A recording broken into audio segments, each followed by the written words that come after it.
Mabuhay! Welcome to our CTHM Diamond Restaurant. My name is John Michael Panya, and for this video, I'm one of the receptionists. Today, I'm going to take you behind the scene to show you how we handle table reservations. Our goal is to ensure you that you have the best experience from the moment you make reservation. Let's get started.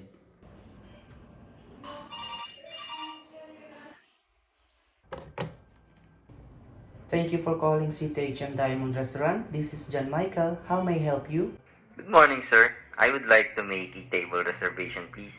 Sure, certainly. Who am I speaking to? I am Mr. Iverson Edehep. Okay, Mr. Iverson. May I spell out your name? It's Iversonedejer.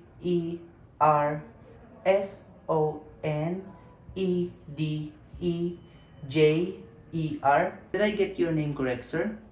Yes, Okay. May I know your contact details, sir? sure. So 906-353-8805. Okay. When do you want your reservation, sir? Today. Okay. For how many people, sir? For two only. Okay. And then what time do you want your reservation, sir? Probably 6 p.m. Okay, 6 p.m. sharp.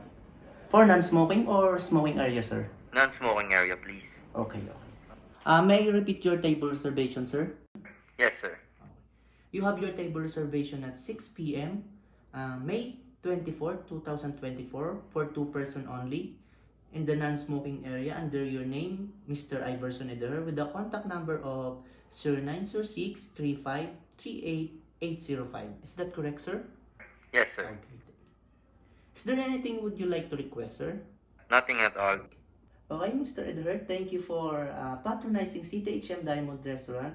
We're looking forward to welcome you. I'm John Michael Panya at your service. Thank you. Thank you.